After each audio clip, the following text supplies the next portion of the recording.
I request all the participants to join the session immediately. Our resource person, Mrs. Jayanti Rani, is here.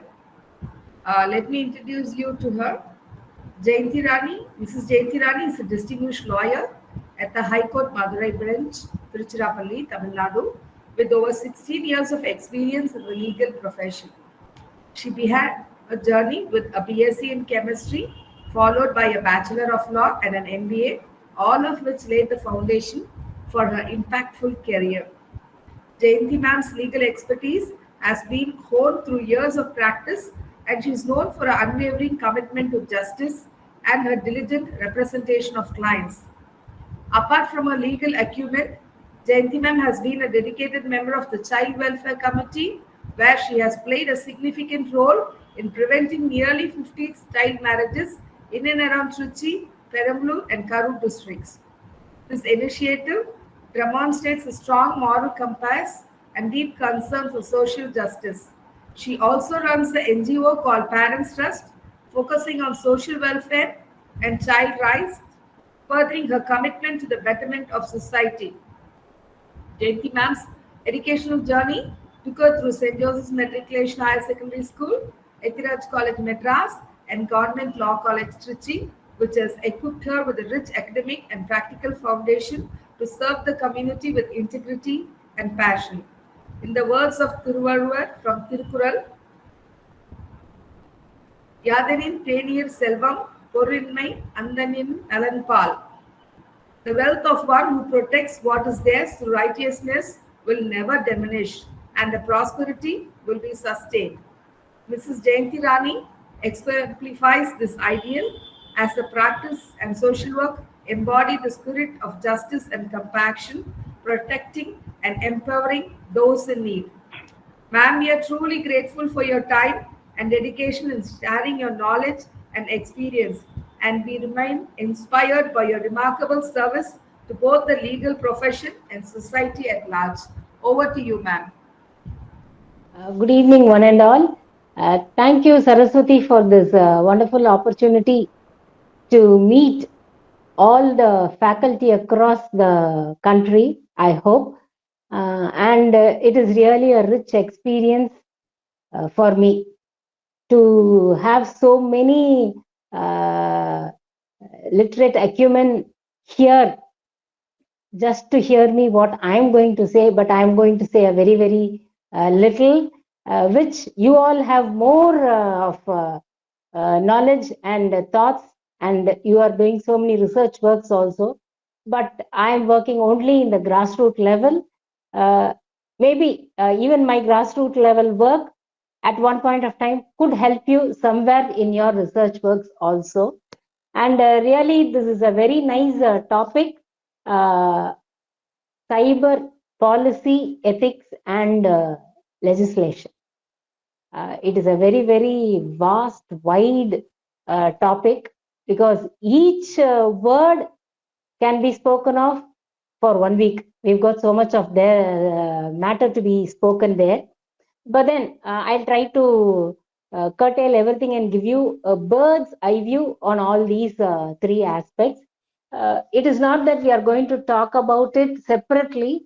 It will be inculcated as we go through. And mostly when I come in for webinars like this or go in for any session, motivational session or awareness session or whatever it is, I never talk about what is in the book, because all of you are now with the Google in your hands. You can, literature will always come into your hands immediately. I talk of my experiences, the cases which I have come across. So that would be more helpful for you all to understand the literature you are going to have in your hand or already having in your hand. But experiences and what we have gained through those experiences, the lessons we have learned through those experiences, is going to be a very big experience for you all, because you may think, okay, even this exists and this also can be overcome. My only intention through any kind of sessions which I hold on or go on is only to give just one thought to the audience. I learned something new, just one thing new from this session. That's all. I don't expect that you should remember the entire session and what all I have voiced out is going to be into your heads, and I don't expect all those things.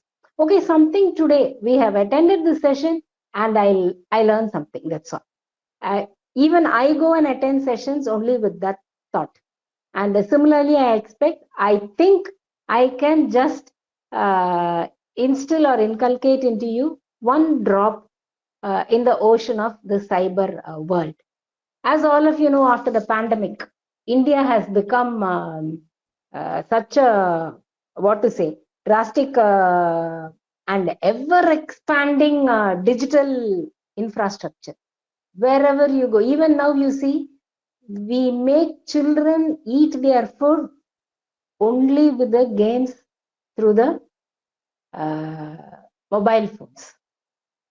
Those days are gone when we were shown the natural beauty of the sky, natural beauty of so many things. But today, everything is a beauty only through what? The screen. And this is also, which is an aspect which does not talk back to you. You are going on a one way. That's all. So this ever expanding digital infrastructure now has updated us definitely in so many things. See, today we are sitting wherever we are and we are able to connect, listen, learn, and do so many things. And it has improved our mandates also. And apart from that, when we think of all the positive things, one big hurdle again comes, saying that you've got a very big hurdle and you have to be very secure. And so cyber security also is now a very big threat to us. And what we have done so far, what our country has done, what our government has done, or what we have done so far to safeguard ourselves, because this does not affect not only the private individual, it gives an alarming threat to the business, the organizations, corporates, so on and so forth, and even to the government. So we all have experienced in various circumstances of all these things. In that way, now what is this cyber crime? Cyber crime, you all know, any kind of threat or any kind of loss created to us through the usage of any of the digital devices is going to be a crime. And we have got laws to protect us. But one thing what I want to stress even in the starting is, we don't have a very compact and comprehensive law to secure us from these cyber crimes. Our government is yet to form or give us legislation which is in a full-fledged legislation which will say that, okay, this is for this and this is what will happen if this happens to you. In today's arena, if you see, this is not at all a very big, what to say, this threat and crime towards us is gaining momentum in so many ways. Firstly, by getting our personal data. So whenever we are open to give our personal data to anybody, see, unknowingly and unseeingly we do this. We go into a shop or a mall, or you purchase something. When you cash out, they just ask for your mobile number. None of us have retaliated back to ask, why do you need my mobile number? I have purchased, I have paid you. Why do you need my mobile number? Immediately you will get an answer. No, madam, just to remind you of our reduction in sale, or our points to increase your points for your next purchase. So many and so all these things will be said to us. We overwhelmed. We are so happy. Okay, in our next purchase, we will be getting a 20% reduction. And what we do, we happily give our mobile numbers and come back. But after that, you will be getting how many SMSs, how many WhatsApp messages from that shop or mall or whatever, wherever you have given your number, to just to say a hi, a hello. So slowly your personal data is being, first they will ask for your number, then for your address, then for your, so many things are going on like this. See, now we have become, this is where one point where I wanted to talk about ethics. Now, without having the ethics for ourselves, we cannot blame anybody, or we cannot blame anybody for cheating us or digitally misusing us. What is our ethics? We are all learned people. Even today, those who are using the button phone, they are having so much of questions to ask if you ask them a detail. But what we do is, just a second, you just be on the line. I will be messaging you what all data you want. Are we not doing it? Definitely everybody is doing it. That is why all our personal data is going into those hands which should not have our data. This is one ethics. As learned persons, as literates, we fail to even do it for ourselves. This is a very, very, what to say, very bad on us. I would like to use that word. It is very, very bad on us. Why don't we use our senses, or at least to ask why, when, how, and what for you need all these data? We never talk back at all, because your data is now with everybody. If you book your taxi, they will be having your number. If you order in Swiggy or Zomato, your number will be there with them, and all your data, including your place of living, your residence, even if you're not in your residence, even if you're in your friend's house and you share the location, all those things, everything goes into everybody's hands. Now, without following the ethics, we say, and with a very big hue and cry, say that I have been cheated, I have been played a fraud on. Why all those things? We should have some kind of self-discipline, and we should at least try to question why all these needs are asked for.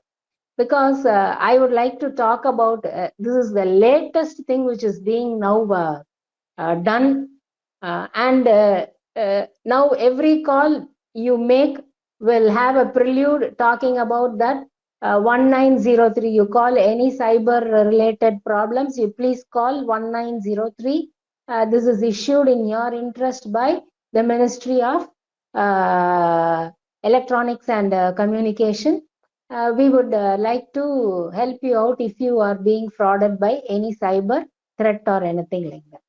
Now, this is one latest thing which me and my friend had come across. My friend had a call. Both of us were together. She had a call. They said, "Is this your Aadhaar number?" Unknowingly, she didn't even ask who was asking for that number. She said yes. Next minute, what they said was, "You are digitally arrested. You please go and sit in one place. Wherever you are, we can locate you. You have to be there only. And there is a crime against you, which you have made. That is, you had transported contraband. You had been involved in the transportation of contraband of cocaine from this country to Bombay airport. This is the matter.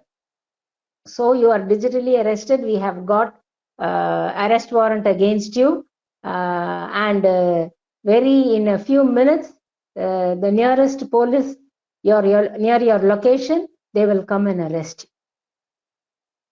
So my friend, she got so flabbergasted. She said, what nonsense are you talking? How can you digitally arrest me? You please show me your the arrest warrant. Then I got the phone and I asked them, okay, you have digitally arrested her. I am her advocate. I'm sitting beside her. You give me the details of the court. You give me the details of the magistrate who signed the arrest warrant. You give me the details of the contraband which has been transported from which country to which country and through en route which all countries it has come.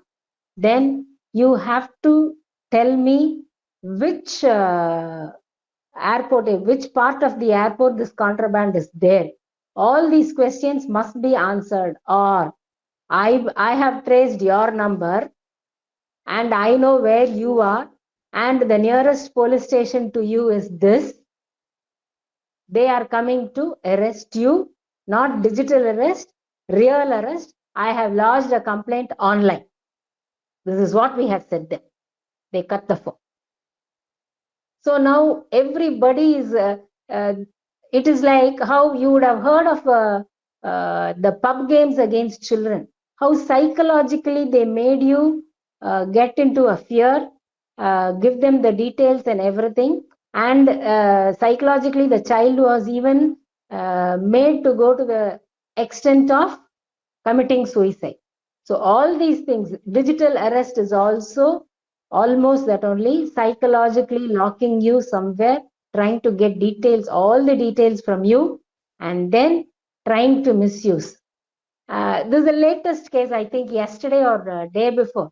One IT tech person of Bangalore, the avariciousness, the greediness, and the thought to get, if you get one product, if you purchase one product, you will get another product, the same product free. So what he did, they asked, we have you can purchase a SIM free from us. I mean, you purchase a SIM from us, you will get a mobile phone free from us. What happened? He purchased the SIM, he got the mobile phone, he inserted the SIM into the mobile phone. The mobile phone was already set with an app where all his data will be collected by the intruders. They collected all, the moment he inserted the SIM and activated it, the next moment 2 crores of his deposit had gone, was away. Now he is making a hue and cry. Just because for the thought that if you get a SIM, you will get a mobile free. So where is the ethics? He is an IT tech. Does he not use his brain at least for a few seconds? Just pause for a few seconds before going into all these things. This is what we need, and we need to talk about, and we need to practice when we say cyber ethics. We have to be careful. We have to be cautious. Prevention is better than any cure. All these things are not age-old sayings, but which has to be practiced very, very intensively in these days. Not only us, we should make aware of the elders, our children, also to be very careful, because easily children are vulnerable to give out messages or give out details of what the intruders or the fraudsters want. So these are all certain things where we have to be very careful, and this is what we can talk about.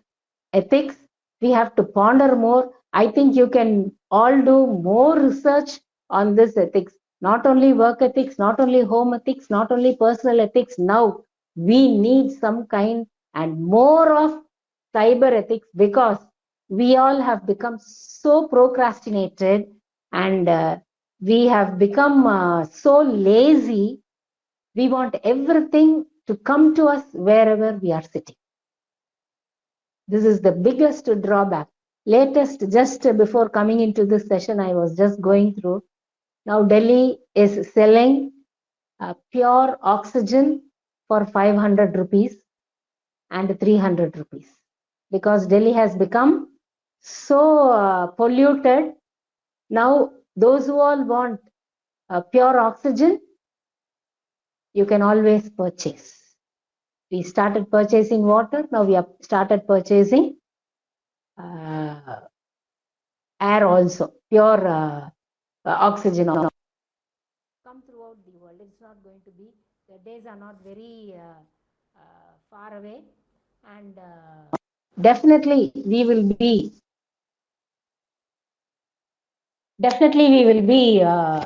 doing all those things. Now, in between, we will be having this cyber threat, which is a very big, it's going to be a very big menace for us.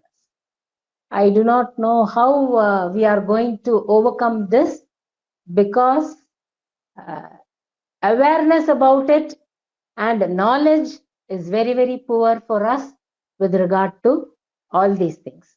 Now there will be a question, okay, so much is happening, what our government is doing. Our government, to be very frank, till 2013, we did not have any kind of policy to curb all these crimes.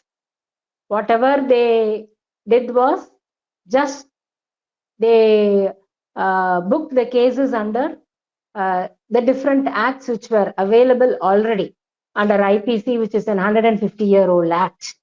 Now, and if it related to children, it was under POCSO. If it related to women, it was under Women Harassment Act, so on and so forth. So like this, as such, our country did not have any policy towards cyber crimes. Slowly, after Nirbhaya case, slowly, and Verma Commission recommended certain legislations, and we started concentrating on this.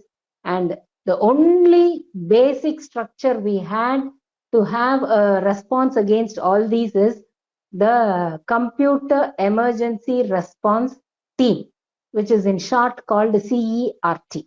Even today, only this is doing the base work with all kind of cyber crimes, whichever is being reported or which is being complained of. Now, slowly what we did was, we tried to hold on and try to bring out some legislations which try to help us, but that also was not in a full-fledged manner. We had the Information Technology Act 2008, wherein many sections were only asking you to be very cautious. They asked the corporates, they asked their business organizations, they asked banks or whoever it is to give a caution to their customers or employees or whoever it is, whoever is using their services, to be careful in giving out data. That was the only caution. The next was, if anything happens, or if the employee has done a theft of the data from the company, then he will be taken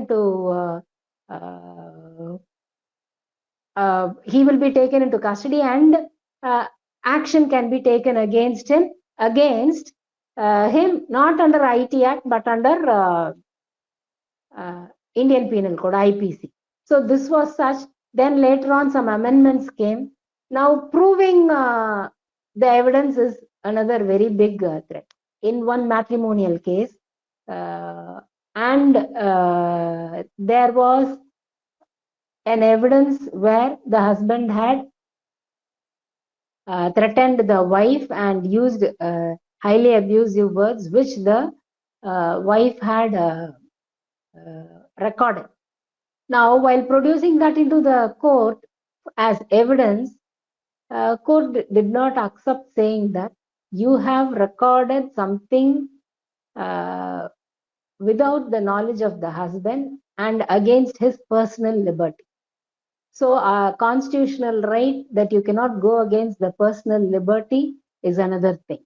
Now there are many rulings by the Supreme Court also. You cannot in any transaction, either it is a matrimonial transaction or whatever transaction, if you record what you are, the talk or chat you are going to have, will not be a very effective tool for you to prove the crime against the person whom you are, or the perpetrator, because the IT Act has scrapped the Indian section 66 of Indian Evidence Act, which says that you cannot use the evidence against the person. Supposing if it is a text message chat, then that can be proved. Emails can be proved. So like this, when you are going into a new arena of curbing the crime, there comes in our personal right and constitutional right and so many things to help the perpetrators out.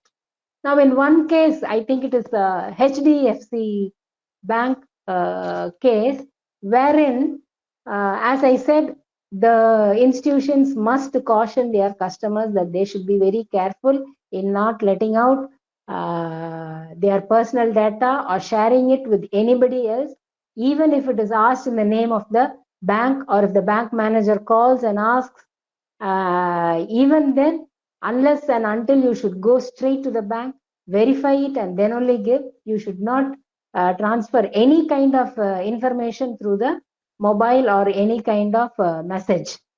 Now, this caution was not given by this bank, and the customer had to lose a very huge amount through a bank fraudster, which he complained, and the court has held it against HDFC for not doing its duty properly in cautioning the its customer, and had asked the bank to reimburse the entire amount which the customer had lost to the fraudster. The latest also, I think Supreme Court has given a similar verdict in another case. Banks are liable to be to compensate the customer if they if they are fraudulently cheated through these means. Now, usually you also would have heard your banks would have called you and say, please come and give me your KYC, know your customer. Why should they know? They know, and they have details of us. Why again know your customer? So this frequent aspect of refreshing yourselves, or the banks to know the details of you, is being misused again by these fraudsters. So where all we have to be very careful is, again, we should be very, very careful in letting out our personal data. Again, another one, legislature has come into data, personal data protection act. So in this act, a committee will be there, all of the people who are in power and who are holding high positions in corporations and everybody. Now, if unless and until somebody asks you your data, you are not supposed to give it. If you give it, then, and if it is being misused against you, you have to go to this, it is almost like a tribunal, wherein this tribunal will then go into each and every detail, and it will take years. Now, this act is not so very emphatic and in an implementation condition, because the act itself is very vague. Because again, I go to the point, we don't have a basic policy of what to do with and how to do it. We are just making up regulations. We are bringing out each and every regulation as and when a new crime creeps in. So as you said, you all know, every day somehow we are being cheated, either by way of through our cell phones, or through our emails, or through our messages, or through our mobile phones, even your Facebook and your social media. You often see nowadays people saying that a fake account has been created in my name, and if anybody asks you for any money, please don't give it to them. Please don't respond to that. Please unfriend that fake ID also. So everything can be made fake, because even posting your photo as your DP has created many problems for many of them, and it has led to losing lives, the entire family going into suicide, and so many other instances have taking place, and you all are going through it each and every day. Usually before, when we open the newspapers, we only come across dowry deaths, dowry harassments. But today we are getting into white collared crimes through these cyber attacks. Now, these cyber attacks is only thing where we have to be very, very cautious. My only request to everybody is, please be cautious.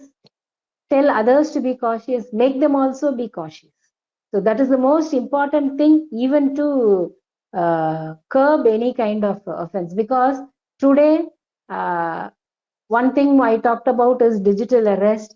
Another menace which is slowly being created is digital ETC for women. So this is one kind of menace slowly which has started, and it is gaining momentum, where mostly girls who are now very interested in creating memes, in creating reels, posting them, getting likes, all these things now is pushing them or pulling them down to this digital eve teasing, wherein slowly cases are being booked, and only the result is we are unable to prove so many things of this digital eve teasing, because it is not done by a single person, it is by a group, wherein only through these reels and memes they get connected, and very cleverly these girls are being pulled into the trap. They go into the trap, and when you come back, totally everything, they do not know the number, they do not know the person who trapped them, they don't have any detail. So is now this digital era pulling everybody into problems, pulling and especially women and children. Really, it is a very big, what is a very big threat we are having, and we are just facing it without knowing what to do and how to do it.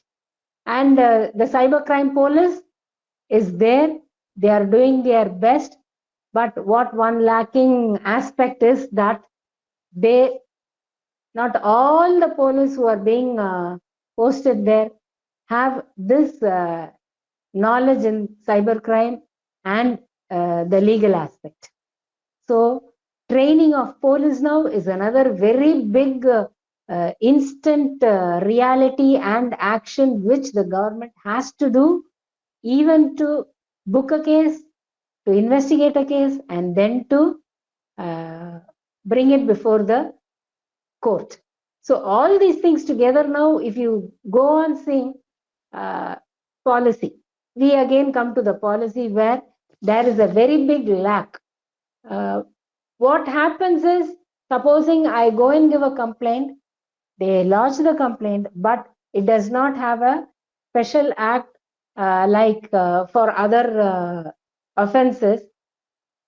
What happens is, they take the complaint, they book it in another act. For example, if it is a cheating, money cheating, what they do is just they book under IPC, now BNS, for cheating of money. That's all. So procedural aspect of following the crime is gone, because now the basic thing how I was cheated was only through the mobile phone, or through my email, or through my whatever mode of digital mode I have been. But taking this digital mode as an evidence to the court, there the procedural lapses are very, very, very heavy, wherein we fail in many aspects there.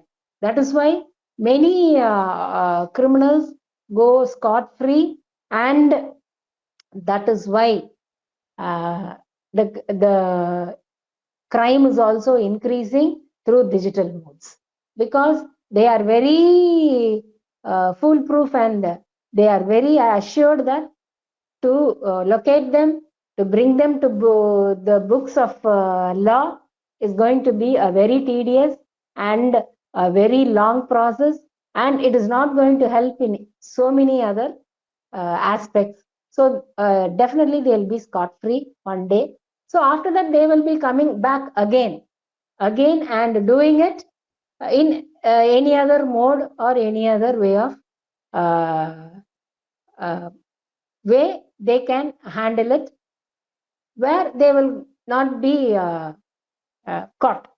So all these aspects has to be taken into account, and my request as academicians to you, why don't you have a research on this aspect and recommend to the government what kind of policy can be framed for all this cybercrime offenses, because each one of us or anybody known to us, our relatives, our friends, or anybody would have come across some kind of digital crime or digital menace or digital harassment, which definitely needs to be voiced out, and which definitely has to be handled in a proper manner.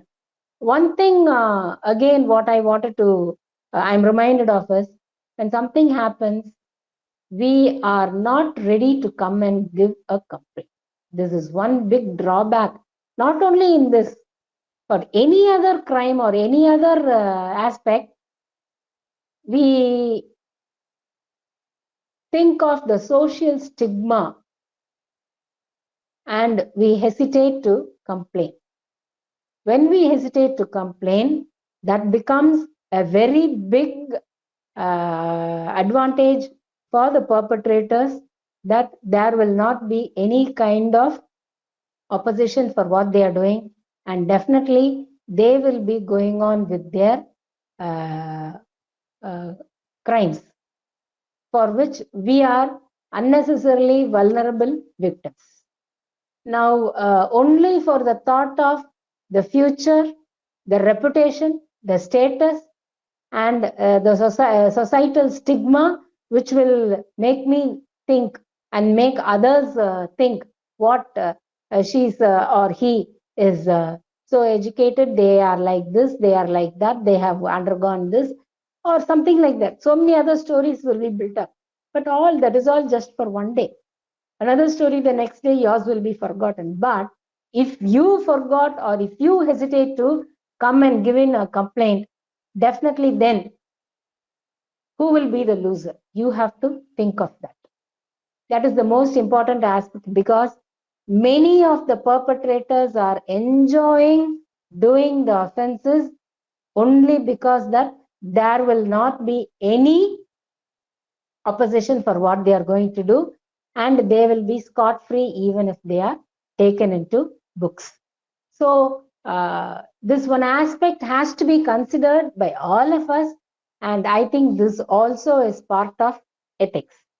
Now, legislations, if you see, as I said, there are many legislations, but there is not a comprehensive act to curb against this cyber crimes. Because except CERT, you have got some regulatory aspects and regulations which say that you now recently you have got one circular from Reserve Bank of India, that you should not sign your checks in black inks. Why?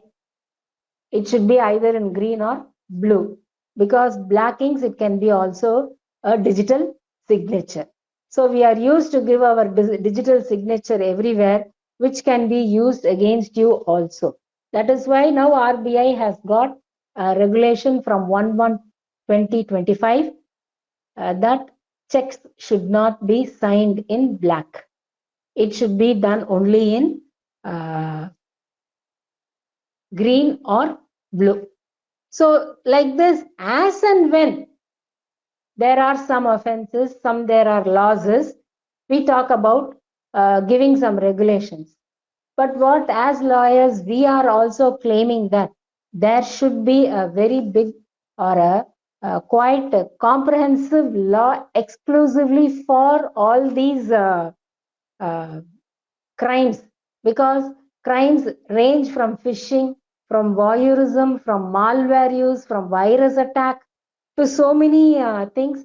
And it also takes of your personal data and sensitive information. That is why we have often and then there are cautions stating that never give any details about your personal things in your social media at any in any manner. So this what I said was, in 2013 there was, and only then, one national cyber security policy 2013 was framed, which just talked about how to secure the data, personal data, and any other data of the organization, both private and public. This was and protect themselves from any cyber attacks. This was the basic one line aspect of this policy, for which they gave certain regulations that you should increase your cyber infrastructure, prevent the vulnerabilities now, and you have to go against the cyber threats which are being put to you, all these things. So this was the frame line work of national cyber security policy in 2013. But subsequently they are working on it in the form of only regulations and rules, but not in the form of a full-fledged legislature. Why? Because one important aspect is the jurisdictional aspect. If something is within India, okay, Indian government and Indian law will take its jurisdiction. Supposing if it is extraterritorial jurisdiction, how to handle it? So all these things are now being taken into account, and I think we will be getting in the near future hope, and we all have to make a push for a comprehensive law or legislation to save ourselves from all these kind of cyber threats. Now, whatever it is, again, what the government will come back to us saying is, you be careful, you be vigilant, you take care of your things, you take care of your data, don't share your personal data. Only these things are going to be often repeated even by the government. If at all, only thing, any crime has been proved, then the punishment and implementation alone will be a big part by the government. Now, another big menace is the AI technology, which has come into force now. Now, everybody, we are all very overwhelmed saying that AI technology is very big, a huge development where it has made man-made work very has reduced to a considerable level. But just imagine verifying your documents, verifying your details using AI-based technology. It is open, and the cyberspace is the entire world. So, and what is the assurance and what is the steps taken to protect or maintain or the confidentiality of the personal data or the verified personal data of the individuals or corporations or organizations, whatever it be, generally the public. So all these things, if you take into account, definitely there is a need for comprehensive legislation which is to be made by the legislature unless and until we raise our voices. Are we going to raise our voice, or are we going to be submissive to whatever is going to happen in future and whatever we are going to undergo, or we are going to be the losers always? So this is another one aspect. As I said, the Digital Personal Data Protection Act 2023 has come into force, wherein again the same things are repeated there. Ensure personal data is complete and accurate before using the data to make a decision. Then implement necessary organizational measures and technical protocols to ensure that it is kept confidential. Notify all affected data persons principals that the board constituted under this DPDP Act will take care of the breaches. Now, there are only advices to us. See, all these are only advices. But if it is breached, if something has happened, what is the action and what has come?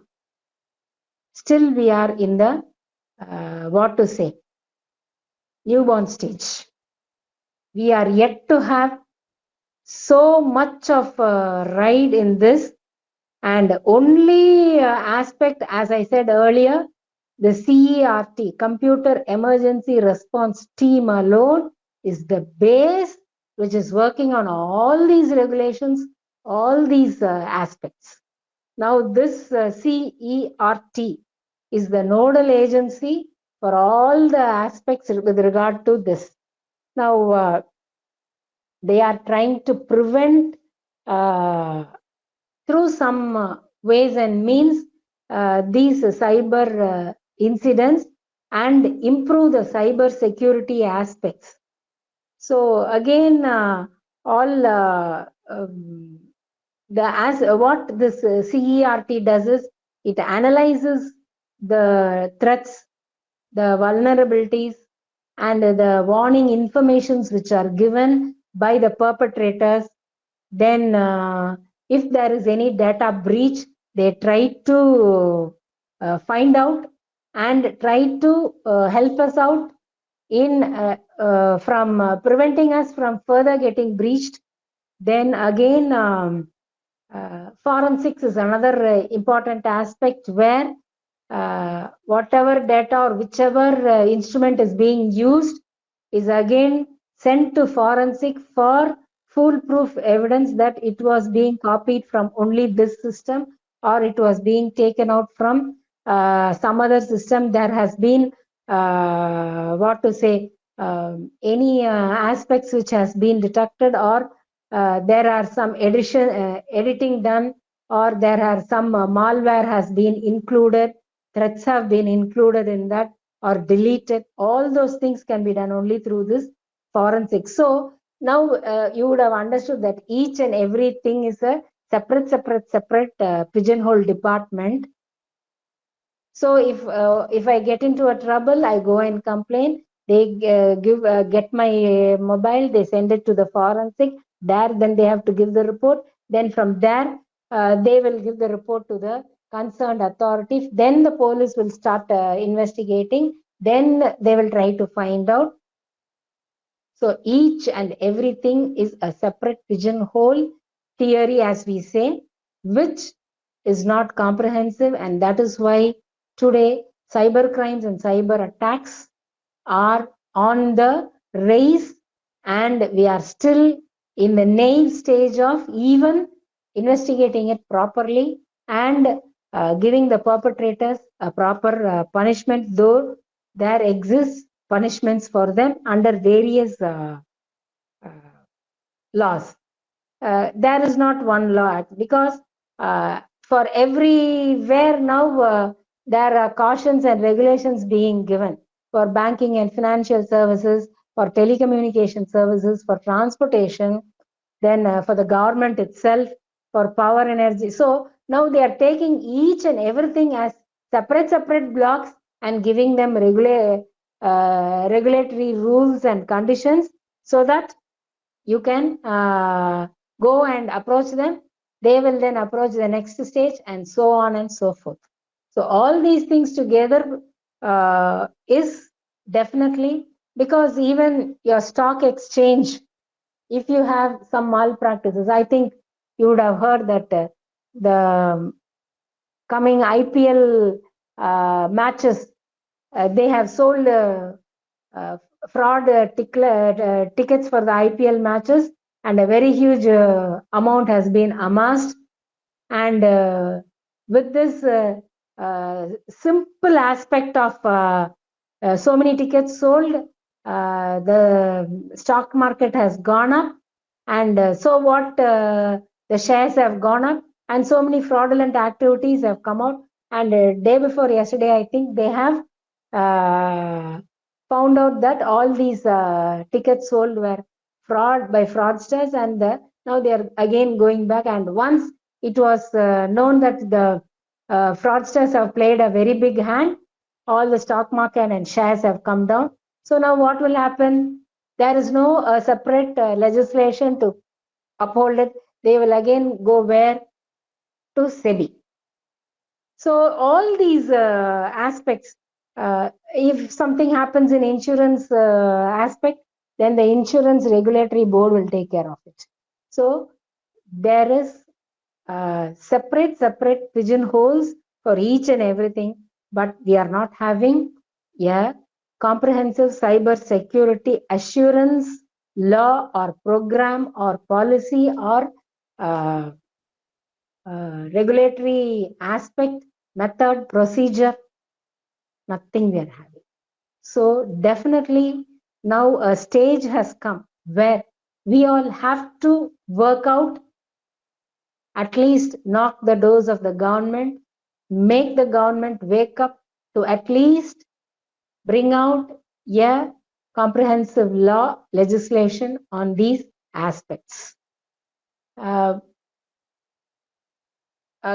think it is a one-side lecture. Can we have something interactive? If you are not bored. The floor is now open to questions. Can we please make it interactive?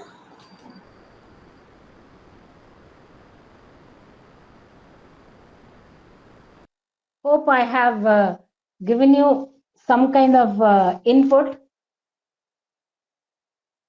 because this is a very gray area and it's a very vast area to talk about.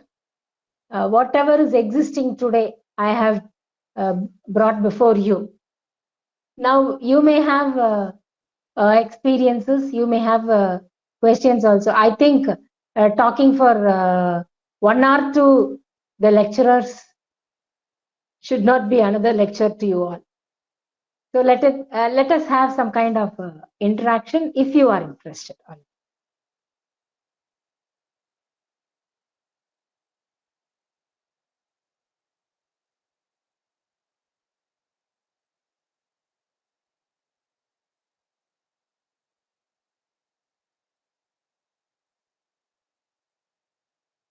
All busy with making dinner and eating dinner, I suppose. Ma'am, where do you think a line should be drawn between ethical hacking and illegal activities, ma'am, Ah, especially in terms of cybersecurity? yes. Uh, Ethical, there cannot be ethical hacking because ethics is something which we draw a line for ourselves and where we have to use our potentiality, intelligence, and so many things. Now, illegal hacking is, for example, I had a call from my bank. My bank is IOB. I had a call stating that I am the manager of your IOB bank speaking. I have sent you an OTP. You would have received an OTP number from our bank. Please tell me the OTP. Now, what would be our instant response? Our manager is speaking to me. So something he has sent from the bank. So let me tell. So instantly we start telling it out. But our ethical thinking should draw a line there. Why the manager who is known to me and who has all details of my accounts in his branch sent me an OTP and asked for that OTP number because he has sent it.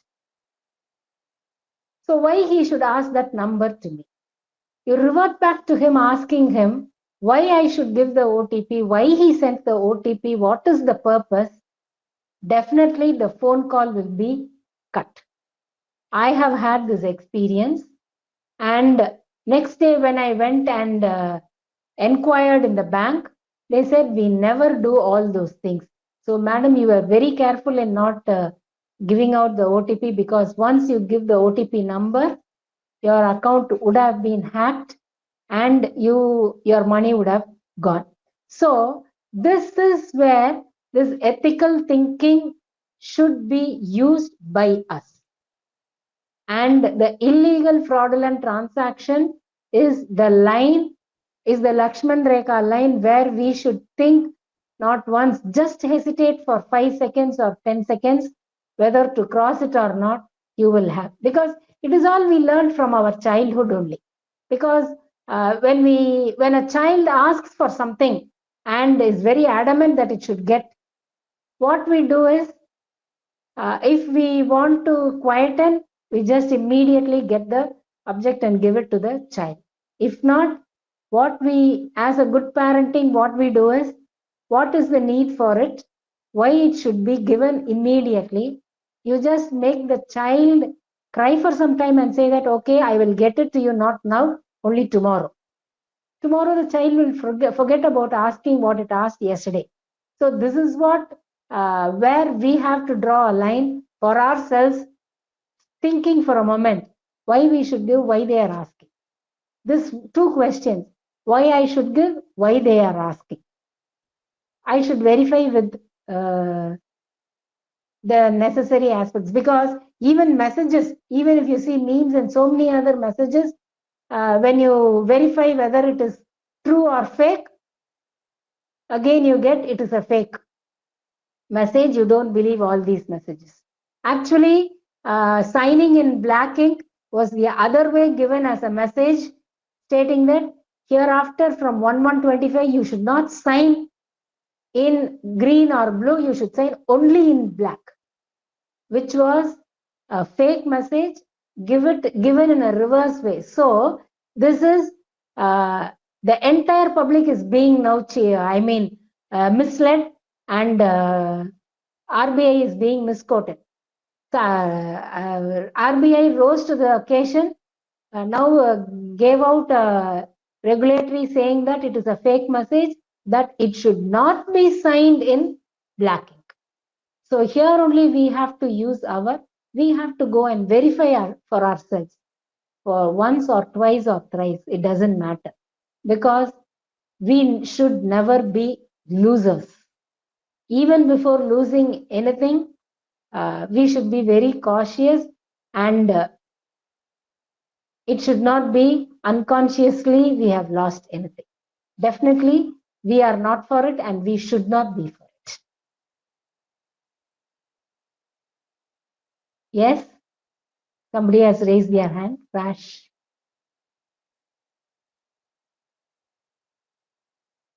Hello, am I audible, ma'am? Yeah, yeah. Yeah, hello. I'm from Um, Nagpur, Rashmi Deshpande here from Cummins Engineering College for Women, Nagpur. Thanks for this welcome. wonderful session, ma'am. I would Yes. like to share some incidents happened a couple of days ago with my maid.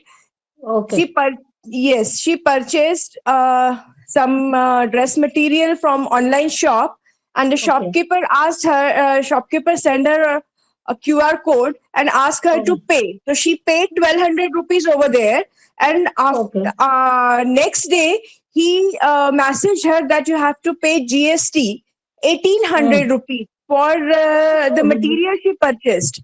So she Oh. fumbled that how come I have to pay again after paying the Mm. complete amount. So she said Mm. ki I will not pay the remaining amount, the GST. And she asked Mm. me what to do. I said no, GST is always included in whatever The you price. purchase. Yes. Yes, price GST included. And if you are purchasing of 1,200 rupees, and how come he is charging 1,800 800. GST? Yes. Yes, Mm. 1,800. And Mm. that online shopkeeper keep on asking her to pay, ask her to send QR code or send amount on this number, on that number. I will return Mm. you the remaining amount. You just pay 3,000. I will return you the remaining amount. I'll return you the GST amount and all. So all these Mm. happened with her for last 20, 10 to 15 days. So she was Mm. totally afraid what to do. I said, do not do anything. Just leave that Leave 1,200 it. rupees and do not do anything, and register the complaint, and Okay. let it be. So what a layman should do for such scams or such things to prevent themselves? Yes. This is where better go to the shop and purchase the material. Don't go on for online purchase. That would be Yes, the yes. It simple. is That always would be suggested that do not yes. purchase from online On shops. any Yes, product for that matter. Instagram accounts. She purchased Yes. from Instagram accounts. Yes, Yes. So online shop. this is how what I was talking about. Psychologically, they make you come to them for all these things. Tell your maid, if at all she gets a call again, ask him to send the QR code to her and just to say that I am in this police station. The police is sending you the QR code. Through the QR code, they are going to pay the amount. They will not, she will not get back any call from them. Yes, yes, yes, yes, exactly. I will suggest this to her. Yeah. If she gets a call again for that GST amount. Yes, yes. It happens a day before yesterday, and she just informed me yesterday that this happened to me, and the entire day that vendor was calling me and asking me to Mm. send money on this number and that number and all. Even you can answer saying that I am the DSP of police. Yes. Give me your address and give me your QR code. Give me all your Uh, bank details. I will send the amount. Definitely, there will not be any response after that. yes, yes, yes. Good idea, ma'am. Thank you so much. Yes, thank you.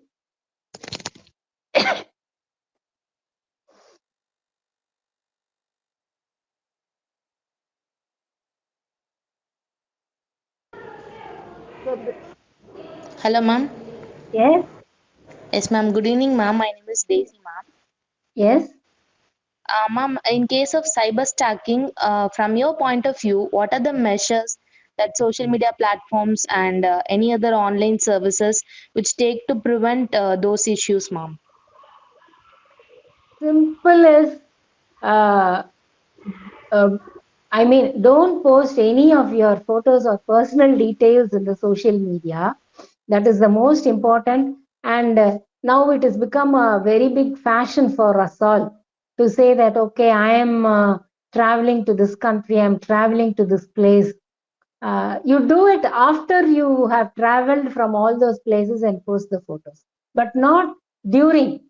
And Instagram is now a very big social media which is creating very many problems, right from children to adults. So the social media is another area where you can be easily cheated. See how Rashmi's maid was made to pay. So all these things, this is what is a very, very important aspect where we have to sense out and think whether this is necessary or not. First thing, if it is necessary, how much should be given? How much of information should be given? And just for the sake of likes and just for the sake of getting into the good books of so many people and the public and making known yourselves, you cannot lose your dignity in any manner, whether it is through the social media or otherwise. And not only your dignity, you cannot be victimized or made vulnerable in any other manner. This is a very important aspect where definitely you have to have, and you have to be very watchful whether your social media is being hacked. Be very, very elusive, because when you are too much into it, definitely you are being watched. And you may think, and one more thing, information I wanted to give is, we all may think, okay, we have deleted this message, we have deleted this post, we have deleted this picture. That's all. Nobody will be having anything in any way access to it. But please have in mind, anything you post, any message, whether it is a text message, picture message, or whatever it is, even if your mobile says you are end-to-end encrypted, definitely don't believe, because your data, in each and every word and data, your voice messages, your chats, your talking over the phone, everything is being somewhere stored. You may think you have deleted everything. Definitely not. It is only going into the recycle bin. It is not going completely deleted. It is getting stored somewhere where there are experts who can retrieve back all the deleted matters which you have done through your any of your digital device. There are very, very clear and brainy, mostly Indians, who can retrieve back all your matters. So don't think, if I have deleted anything, that's all, that's the end of the matter, nobody can come. But there are chances and there are ways and means to retrieve back all your data. So be very, very careful in exhibiting and giving out your data. This is the only thing we can do with social media. Okay, ma'am. Thank you, ma'am. Thank you.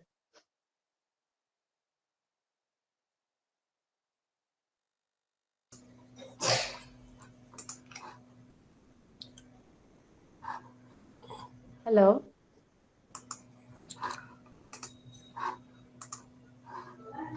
Hi, ma'am.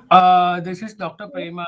How are you? This is a fantastic presentation that you have given a practical information. Normally, that no PPT requires for your experience speech.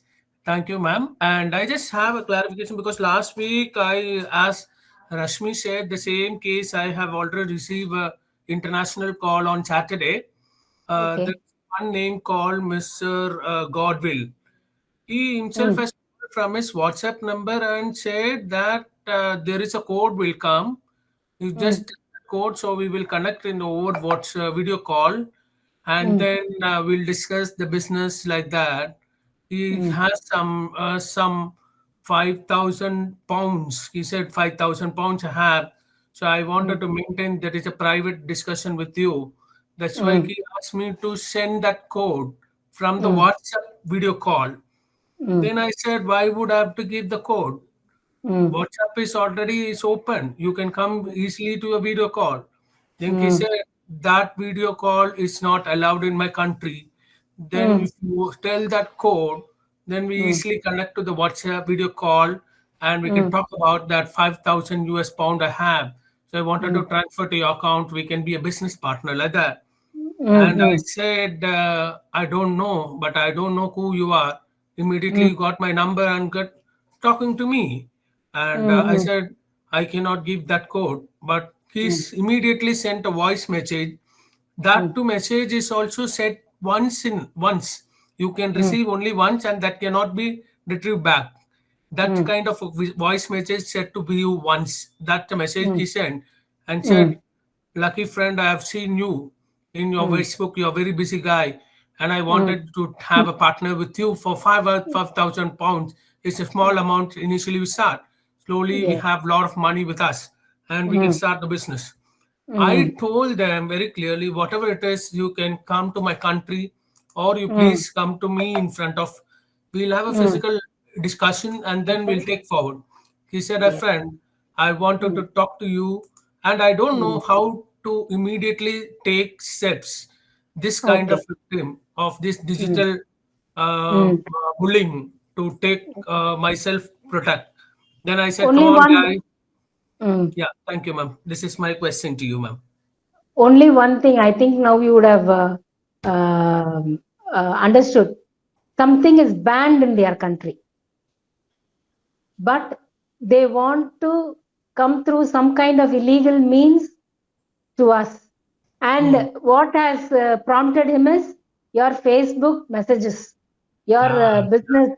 So all that has, if at all he was a genuine person, he could have given you a friend request in your Facebook. You would have gone through his profile, whether it yes, is you true are right. or anything, so many things. Yes, So yes. he wants something to do illegally. He wants to victimize you. Supposing it is good that you have asked him to come physically, which will never happen, and it is not going to Yeah, I know, happen, ma'am. definitely.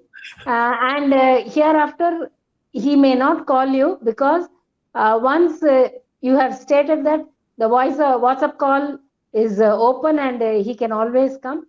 So that is what, as previously, I think Daisy was asking what to do.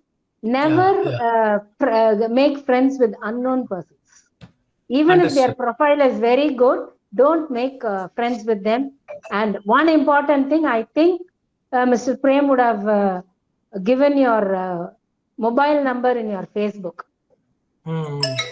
at one point of time, but now you could must be you would have removed it. But at some point of time, your number would have exhibited in the Facebook. This is what we many of us do. So we have to avoid doing all those things. And you were very clever and good in avoiding him by asking him to come physically. Definitely, the only thought and the straight and good question you asked was why you didn't do it in your country, and that was a straightforward answer. Unknowingly, that person has said that it is banned in their country. So that Ah, right. he Yes, didn't expect. He also didn't expect that he will be telling the truth. See, perpetrators, they will get caught sometimes like this only with their own words. So only thing we have to pose and appropriate questions and make them answer whatever we need. yes, ma'am. Yes, ma'am. Thank you, ma'am, because Thank you. this kind of a sessions are really helps. As a professor, sometimes we believe certain things, but Yes, thank you very much, ma'am. You have opened a lot of areas that we need because many youngsters have been cheated, and end of yes, the day they hang themselves and they are not able to continue their family life, and this yes, is very bad, pathetic. But what is your final solution, as a high court bench? I'm asking you, what can be done? This kind of a digital is keep on going. In yes, any time we are unfortunate, or sometimes if we are keeping down ourselves, we make some mistake because we are humans, ma'am. So yes, if things definitely, happen, so how definitely. will you can avoid, and how do you have any other measurement that the government could take up some steps to come That's out of what this? we are. First thing is, all of us are humans and we are bound to make mistakes, no doubt about it. But at the same time, we can be careful also. So we will Uh-huh. try to prevent and we will handle everything with utmost care, because you just think in those days we didn't have this mobile in our hand, we did not have any problem. Even if anybody wants to fraud us or handle mishandle our money, they will only use forgery signatures of us. Correct. But now this device, the usage of the device, so we have to be careful, first thing. And the second thing, as you said, we are all human beings. At a point of time, we may be on the low ebb where we get cheated. But in that aspect, what I would really want is never hesitate to complain.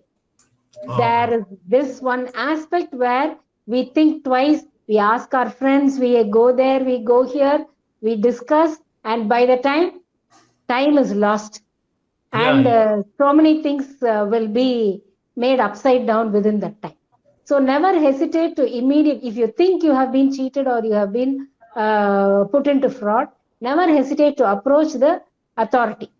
Police is the best. Police is the first person where we have to go, no other way. So go there first. After that, we will try to do all what we can do with the help of the police.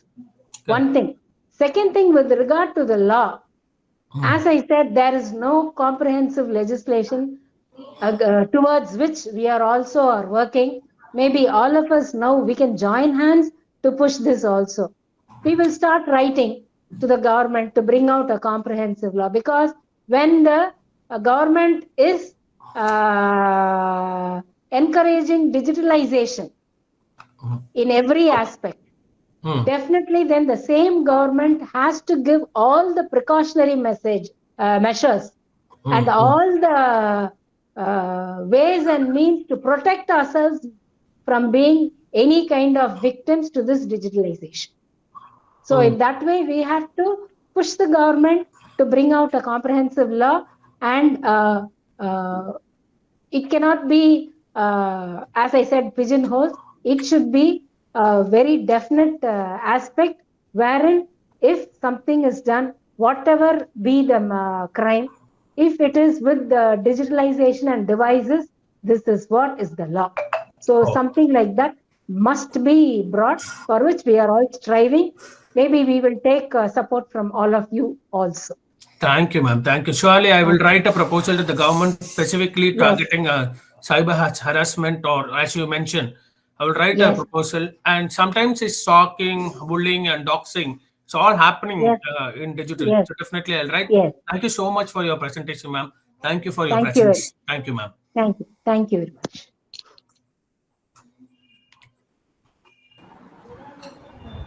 Thank you, ma'am. Yes. We really appreciate your energy. Despite your health, you had volunteered. Once I approached you, we were very magnanimous to accept, and we felt the good vibes. And we learned a lot from you. And for sure, we will collaborate and do something about it, ma'am. Definitely. Thanks a lot for your time, ma'am. Now, may I request the participants to come on camera so that we can click a picture with Mrs. Rani. I humbly request you all to switch on your camera.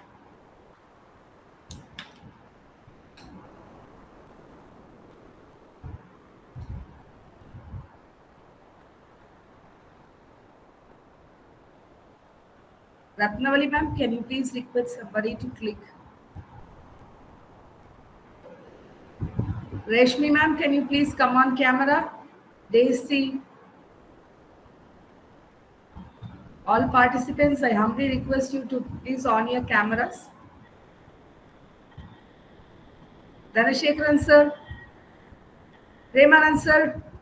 It's okay, casual.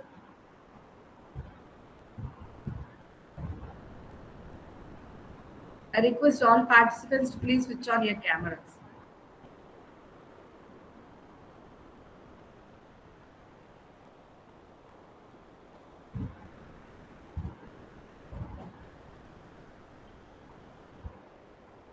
Ma'am, have you clicked, ma'am?